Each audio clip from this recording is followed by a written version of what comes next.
پاش ساڵانێکی زۆر لە ڕابەرایەتیکردنی تەریقەتی نەقشبەندی و خزمەتکردن بە ڕێبازی سۆفیگەری و حوجرە و مەدرسە و خانەقا لە تەمەنی 50 ساڵیدا مامۆستا شێخ حسەینی پیرخدری نەقشبەندی کۆچی دوایی کرد. لە مەراسیمێکی شایستەدا کە ژمارەیەکی بەرچاو لە مەلاو مامۆستایانی ئاینی و سۆفی و مریدانی تەریقەتی نەقشبەندی و تەریقەتی قادری ئامادەبوون، تەرمەکەی لە مەدرسە و خانەقای خولەفای ڕاشدین لە قەزای دەربەندی خان بە خاک سپێرا.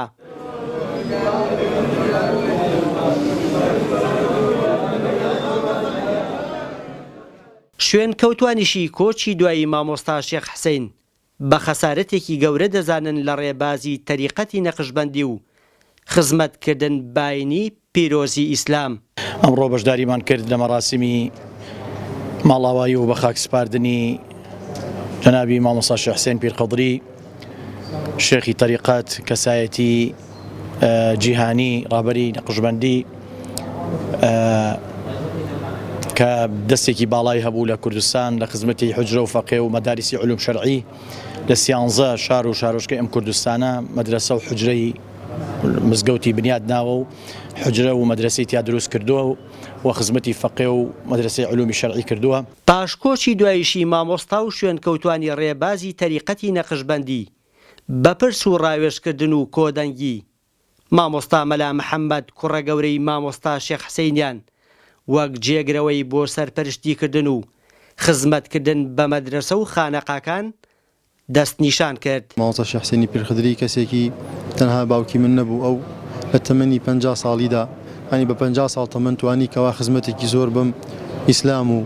بەتایبەت بە تەریقەی نەقشبەندی بکە. الحەمدولیلا توانی لە مودەی ئەم تەمەنەکەمەیە کە هەیبوو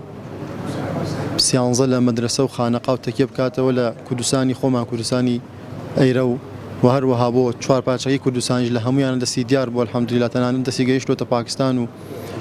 توربەتولجام و لە هەمویان مەدرسە و خانەقای هەیە کە الحەمدولیلا ئەو خەڵکە و ئەو مامۆسا و شێخ و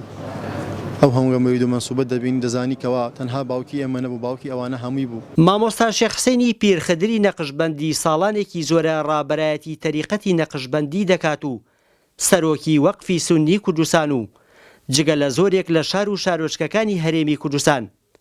لەسەر ئاستی هەرێمایەتی و لە زۆرێک لە وڵاتان و بەتایبەت لە جیهانی عەرەبی ئیسلامی خاوەن تەکیە و خانەقایە و ڕۆڵی بەرچاوی هەبووە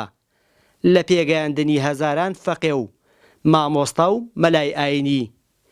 لەگەڵ ئەوەشدا خاوەن زانکۆیەکە بە ناوی زانکۆی بانخوازی بۆ بە ئاکادیمیکردنی زانستی ئیسلامی و کەسایەتێکی دیار و نیشتیمان پەروەر بوو کە خەمی ئازادی و سەرفرازی گەلەکەمانی لە کۆڵ نابوو لە ڕێگەی کەسایەتی ئاینیەکانەوە کێشە و قوربانیدانی گەلی کوردی